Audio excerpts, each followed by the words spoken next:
Hello YouTube, hope you're having a great day today. Today I want to take a look at a book I just recently read, actually just read it like last week, called Face in the Frost by John Bellairs. This is kind of the second of a two-part-ish kind of sequel of stuff that I've been reading recently. The first one was Dream Park by Larry Niven and a couple of gentlemen too, from 1980.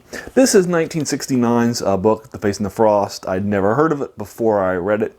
And so forth. So I'm going to give you a chance to take a look at it, kind of unpack it, and so forth. And again, the idea is to kind of show you what I'm reading right now. A lot of folks, are reading.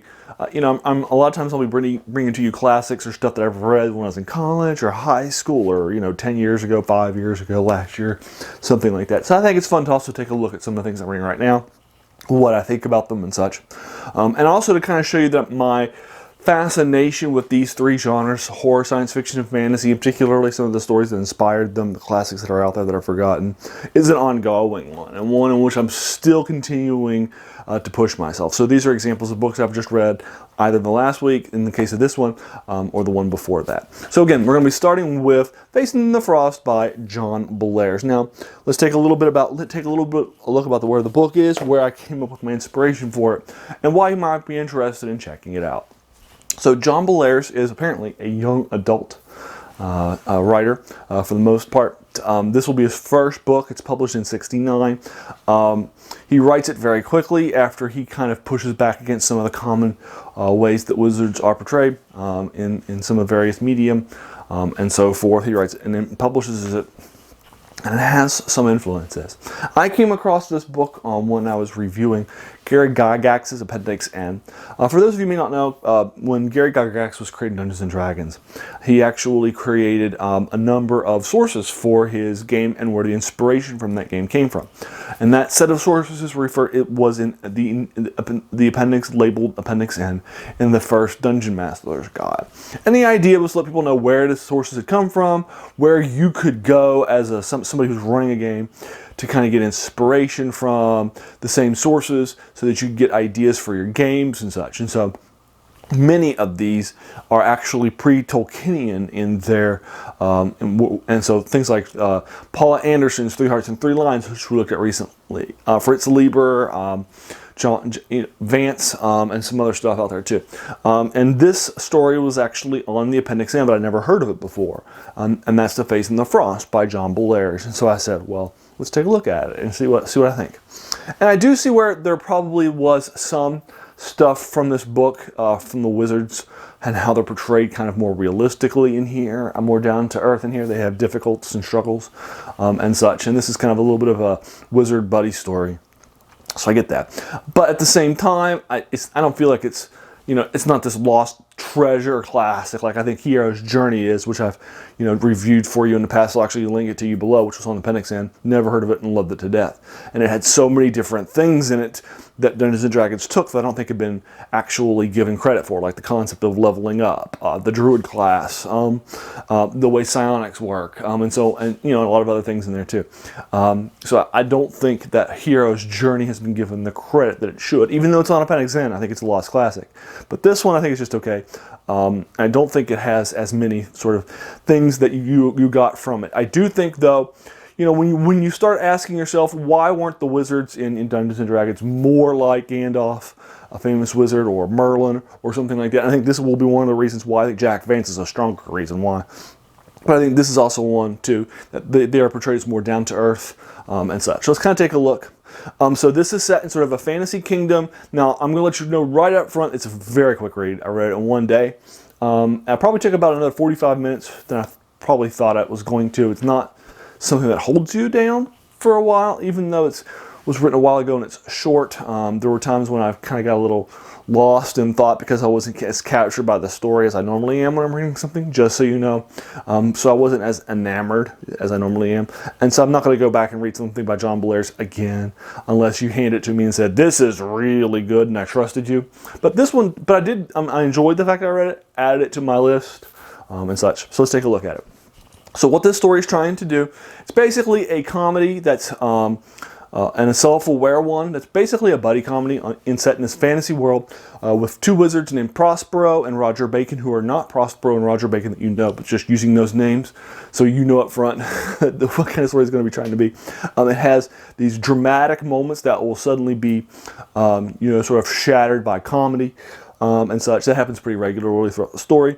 For example, early on, the first character, that's your main character, Prospero, is going to be dealing with these dark intimations and invasions on his property, and he's going to be using his magic to kind of fight it. And then all of a sudden, his buddy's going to appear, but he's going to be, the first words out of his mouth in this dark figure that they're not going to tell you what it is kill them all. And then you find out that your Prospero actually starts smiling and laughing, and you find out that Roger Bacon just wanted him to kill all the bugs, and so forth. So it's kind of a little bit of a wizard buddy comedy as they're trying to figure out who's about to attack them, and kind of tour the land that they're in, try to deal with various things they're going to come across, and so forth. And then it's going to end with them finding out who's chasing them and trying to deal with that and dealing with that, obviously. And again, the writer who writes this has written a lot of young adult fiction, and this is his first work. It's not going to have a whole lot of time taken up and so forth. It's pretty quick at getting you in to the story. And also, again, there's this sort of serious comedic tone to the whole thing. I don't think the comedy in it was as good as it might have been if I were reading it in 1969, to be fair, or for the first sort of comedy effect. I do think that some of it, I feel like it's sometimes like the Thor Ragnarok comedy where it is used, comedy is used to kind of underscore a serious, dramatic moment rather than to kind of get you into a fun kind of place. So I do think that sometimes it underlines itself instead of highlighting it. It will hurt itself in places. So I do think it's kind of like that in that sense. So again, this is Facing the Frost, 1969. John Bellairs. It's his first story that he wrote. There is some good stuff happening to it. I don't think it's this lost classic or anything like that, but it does have some influences. The way the wizards are Prospero, Roger Bacon, and the other wizards are portrayed is more Dungeons and Dragons-esque than like a Gandalf or a Merlin or something like that. Now again, I do think they're more like Jack Vance than they are him. So what I'm actually going to do, now that I'm inspired by this, my next story I'm going to do for you guys is going to be my first Jack Vance Dying Earth series. I'm going to do one of the short stories from that. So I'll actually do that right after I finish recording this for you, so you can kind of get a chance to kind of get a feel for how the wizards are different between the Jack Vance story and this one. So, and how I think that, I do think you can see wizards from this in kind of the modern context. If you're playing wizards in a video game, if you're seeing them on a movie screen, if you're interacting with them in any media whatsoever, novels, books, comics, whatever, I do think that you will be seeing a little bit of Bellairs' sort of wizards, but I don't think it's that big, if that makes sense. I just think it's a little bit here and there, kind of the feel, the down-to-earthness, the inability to sometimes deal with things that are actually relatively simple. Like there's this one place where this wizard has to destroy a bridge, and he realizes, I don't know how to destroy a bridge. I don't have a spell, and I don't have the first idea of how I need to destroy this bridge. And I think it's an interesting moment, and that's a very Dungeons and Dragons moment. The wizard's been told by the party, hey, you got to destroy the bridge, and he's like, I don't have a bridge-destroying spell. I don't know what that looks like, or a magical item. So it does feel a little kind of down to earth. The wizards are just trying to deal with the same issues we are, kind of concept and such. So anyway, I hope you enjoy it. It does have some fun moments in it, and so forth. It's worth the read, even for historical context-making purposes of where a lot of these sort of modern wizard ideas came from. So, if you read these 9 minutes or so and invested some time with me, I really want to appreciate it. You took some time out of a busy day to spend with me, so I thank you very much for that. And if you like this video, again, I do a whole lot of these sort of reviews of sort of older treasures that are lost and forgotten classics. So if you liked it, please hit that subscribe button, because there's going to be so much more content to come. I try to publish 2 videos a week for you guys on reviews and other sorts of analyses of these sorts of older works and such. So thanks again for your time. You have a great day.